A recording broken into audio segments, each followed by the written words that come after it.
लिए हमें क्या करना होगा कि x कोई सब सेट लेना होगा, जिस तरह हमने नॉर्मलाइज़र के लिए किया था।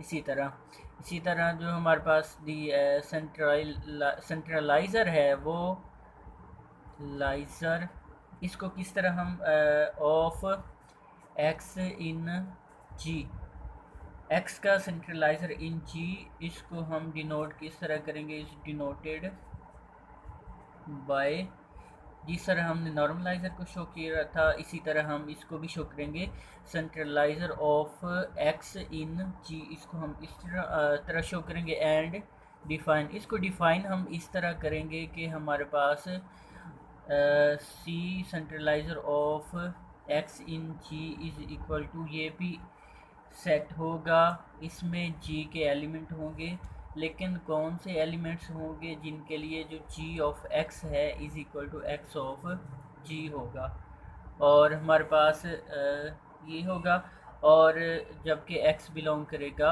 x से। अब इसकी डेफिनेशन और नॉर्मलाइज़र की डेफिनेशन में क्या डिफरेंस है। नॉर्मलाइज़र की डेफिनेशन हमारे पास ये थी, नॉर्मलाइज़र ऑफ x अगर करें तो g belongs to g such that g of x is equal to x of g। ये हमारे पास था, ये हमारे पास ऊपर वाली सेंट्रलाइज़र की डेफिनेशन है और नीचे वाली हमारे पास किसकी है, नॉर्मलाइज़र की। अब नॉर्मलाइज़र में जो g है वो हमारे पास अगर x के साथ कम्यूट कर जाता है, x जो सबसेट हमने लिया था, तो वो काफ़ी है, वो नॉर्मलाइज़र होगा। लेकिन इसमें x के हर एलिमेंट के साथ अगर कंप्यूट करे तो उसके सूरत में हम कह सकते हैं कि ये हमारे पास क्या होगा, सेंट्रलाइज़र होगा। और दूसरी कंडीशन, जैसे कि हमने पीछे उसमें देखा था कि जो है सेंट्रलाइज़र, नॉर्मलाइज़र जो था वो नॉन एम्प्टी होता है, ये भी हमेशा क्या होता है, एम्प्टी नहीं होता, नॉन एम्प्टी होता है। क्यों? क्योंकि अगर हमारे पास E बिलोंग टू G करता है कि ग्रुप है, उसकी आइडेंटिटी लाजमी होगी, तो जो ई एक्स है वो हमेशा क्या होगा, एक्स ई, एक्स का हम जो भी एलिमेंट लेंगे तो इसका मतलब क्या होगा कि जो ई है वो किससे बिलोंग कर जाएगा, सेंट्रलाइज़र ऑफ एक्स इन जी से। इसका मतलब जो सेंट्रलाइज़र है वो कभी भी एम्प्टी नहीं होगा, बल्कि क्या होगा, नॉन एम्प्टी होगा। अब हम शो करेंगे कि जो सेंट्रलाइज़र है वो भी क्या होता है, सब ग्रुप होता है ग्रुप का।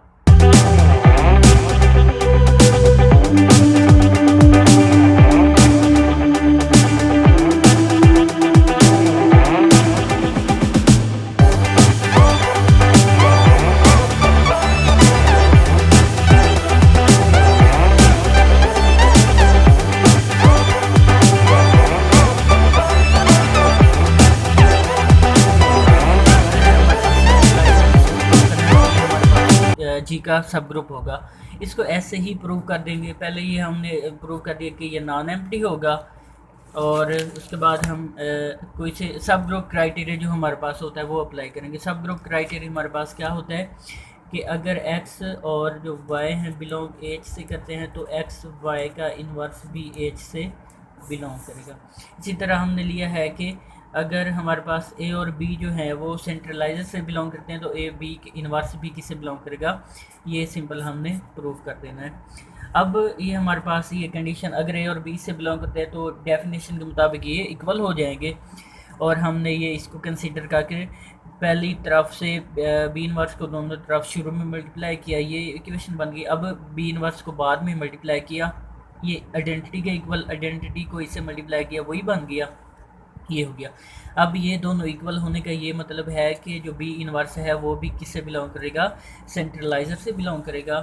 अब हमने ये कंडीशन असल में सेटिस्फाई करनी कि ए बी इनवर्स जो है वो भी सेंट्रलाइज़र से बिलोंग करेगा, क्योंकि हमने लिया ए और बी सेंट्रलाइज़र से बिलोंग करते हैं, तो ये कंडीशन हम सेटिस्फाई करवा के, इसका मतलब ये दोनों इक्वल आया, इसका मतलब ये है कि जो ए बी इनवर्स है वो सेंट्रलाइज़र से बिलोंग करेगा। इसका मतलब क्या होगा, सेंट्रलाइज़र क्या होगा, सब ग्रुप होगा। अब हम इसके एक एग्जांपल देखें।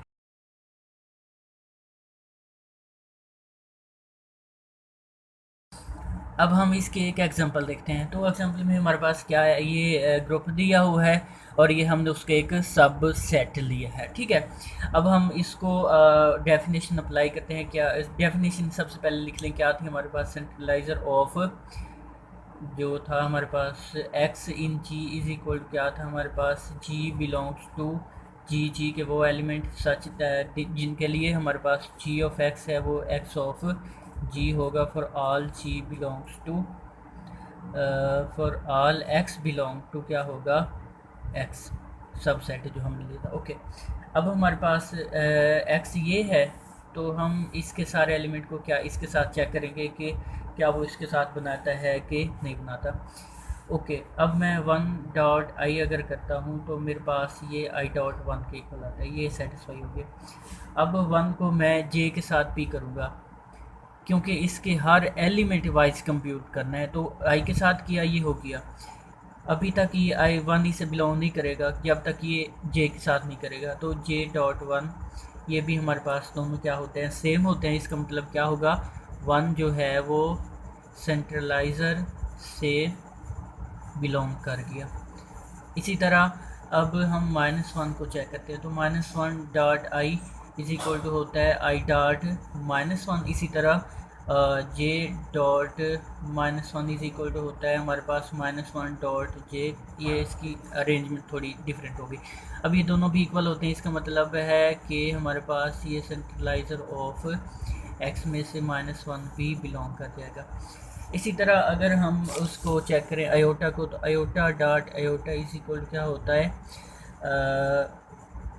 आयोटा को हम चेक करें तो ये आयोटा डॉट आयोटा आएगा, ये हो गया सेम। लेकिन जब आयोटा को जे के साथ करेंगे और जे को आयोटा के साथ करेंगे, ये दोनों आपस में इक्वल नहीं होते। ये दोनों इक्वल हो गए लेकिन ये नहीं होते। इसका मतलब देखें, हर एक के साथ, अगर इसके हर एक के साथ जी का जो एलिमेंट हमने लिया है वो कम्यूट करता है तब बिलोंग करेगा। अब इससे तो कर गया लेकिन इससे नहीं कर रहा है, इसका मतलब जो आई है वो सेंट्रलाइज़र में से बिलोंग नहीं करेगा। इसी तरह हमारे पास जो माइनस आई है वो भी सेंट्रलाइज़र से बिलोंग नहीं करेगा। इसी तरह हम जे को भी चेक कर सकते हैं, माइनस जे को भी, के को भी और माइनस के को भी, ये सारे हमारे पास उससे बिलोंग नहीं करेंगे। तो हमारे पास सिर्फ सेंट्रलाइज़र ऑफ एक्स इन जी हमारे पास क्या आ जाएगा, प्लस माइनस वन। तो ये थी हमारे पास सेंट्रलाइज़र की डेफिनेशन और उसकी एग्जांपल और फार्मूला।